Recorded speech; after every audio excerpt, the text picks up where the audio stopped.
Partner abuse against married women. This is a topic I chose to write my essay on and will be presenting today. What is abuse against married women? Many times people think abuse against married women is just physical abuse, but there are very different types of abuse that women can endure in a marital relationship. Some include physically, emotionally, mentally, verbally, or financially harming them. An example of physical abuse would be hitting your wife, beating them. Emotional, mental, and verbal abuse can all be tied in together, but they are different in their unique ways. But some examples can include talking down to them, maybe thinking that they're crazy, not allowing them to make decisions on their own, not showing them a love and affection that a husband should be showing them. Financial abuse would be maybe isolating the woman so that she may not be able to work and be able to sustain herself with money on her own. So 30% of women in the United States face intimate partner violence. Abuse against women is more common than many people think or know. Sometimes it can be hidden behind closed doors and is not publicly showed to people. It's more of something that is private and not many people talk about. So many women suffer from different types of traumas and PTSD due to intimate partner violence. And this is due to the fact that this trauma, this violence, this abuse that they have endured leaves lasting effects on their mind and can be triggers for them in, later relationships. So intimate partner violence is unethical due to the fact that women's autonomy is not being respected. When a husband is, beating their wife or just abusing them in the other ways that I talked about previously, they're not respecting that woman's body. They're not respecting her right as a person. Historical perspective. Abuse against women and physical beating was not recognized as wrong until the 1800s. 1900s, the Batters Intervention Program was started to help men from being abusive toward their wives. The first policy to address partner abuse against women was the Violence Against Women Act in 1994. So some of the intervention programs that men would attend to stop their abusive behaviors toward their wives would just include therapy, trying to learn how to treat their wives, trying to rehabilitate their behaviors, trying to rehabilitate the way they think also. So the Bible is clear for how husbands should respect and honor their wives. In Ephesians chapter 5, verse 25, it talks about how Christ loves the church and that a husband should love their wife as Christ loves the church. In Matthew chapter 7, verse 12, it talks about the golden rule, which talks about how to respect people, to treat people the way you would want to be treated. And these Bible verses tie in to intimate partner violence because it shows that how a husband should treat their wives, how they should treat other people, and that abuse is wrong. According to the NASW Code of Ethics, it addresses the partner abuse against women when addressing the dignity and worth of a person. So when a woman is being abused, their dignity and worth is being stripped away. Many times the abuser will try to tell the woman that, they are worthless, that they mean nothing. They try to strip away all of their dignity so that there's nothing left. They have no reason to leave. They just feel worthless, that they don't mean anything to the world, that they mean nothing, and they try to do this so that the woman may not leave the relationship.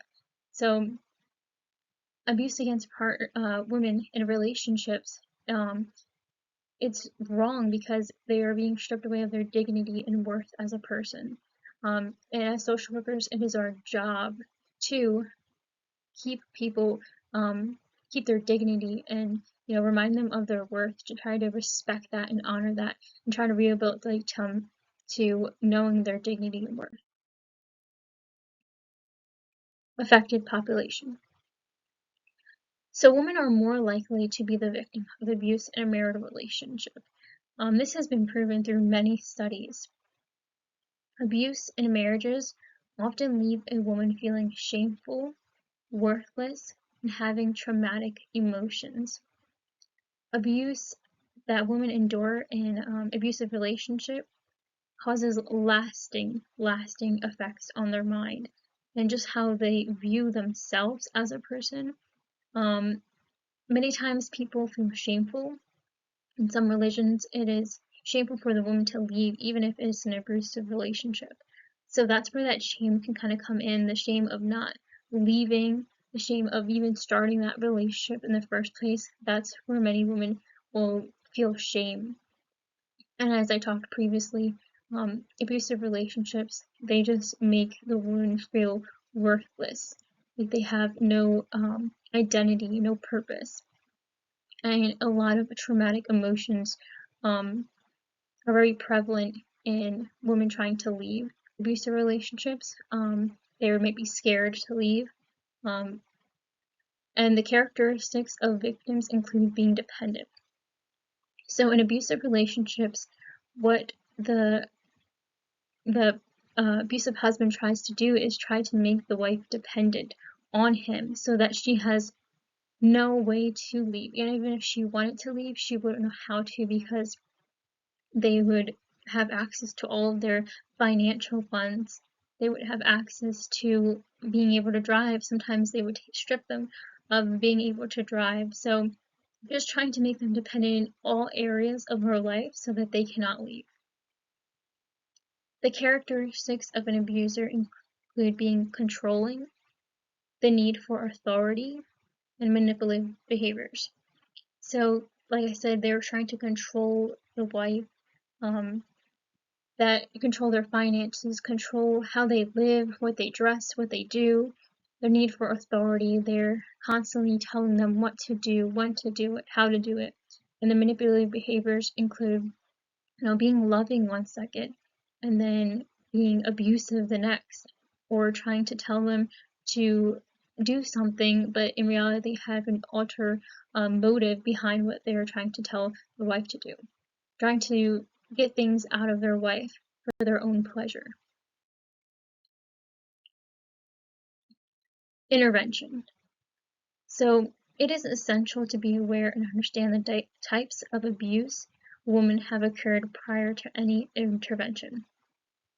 So when conducting interventions with women who have been abused in partner violence relationships, it's important to understand their unique type of abuse because not all women are abused the same. Like I talked previously, they could be abused physically, emotionally, verbally, or financially. So understanding their specific type of abuse will help social workers to advocate for them and help them. So supporting them, counseling them, and finding resources are important during intervention. Supporting them is a major component. You want to just encourage them, remind them that, it's not their fault.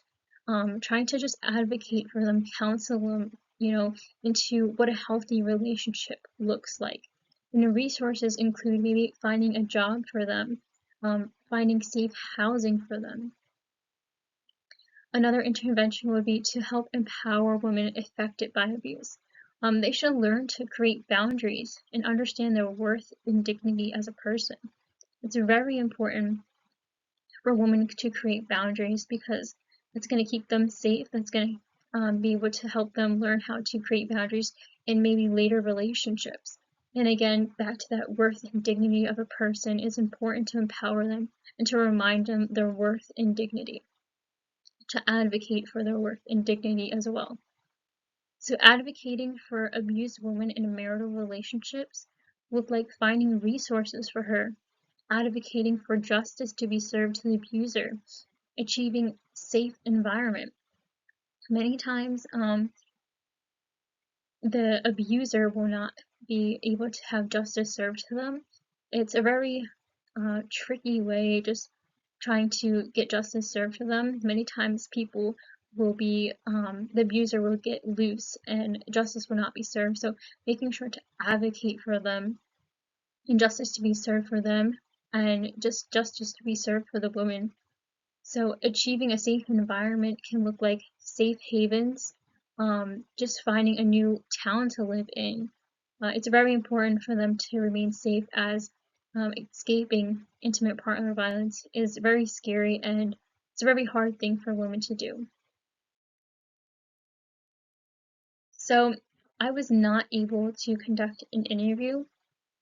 I did call a few places, but I wasn't able to get anything back. So I did search up a agency that does help women against abuse. So the agency I chose was Women Against Abuse. They're located in Philadelphia. So they assist with mental health, legal services, divorce advice, and how to get out of an abusive relationship. They help more than 10,000 women each year, which is amazing. So Women Against Abuse, they have safe havens, housing, and services for economic empowerment. If someone is in need, they can call their 24-hour hotline and they will receive help immediately. Many women have been helped through this agency, including one person that was mentioned on the website, and her name is Sarah, who is a survivor of domestic violence. So Sarah came from Africa and she lived here in the United States and was in an abusive relationship when she just had her baby, which was 3 months old. After escaping the abusive relationship, she turned to Women Against Abuse and they helped her get back on her feet, to help her find a job as a nursing assistant because she used to be a nurse in Africa.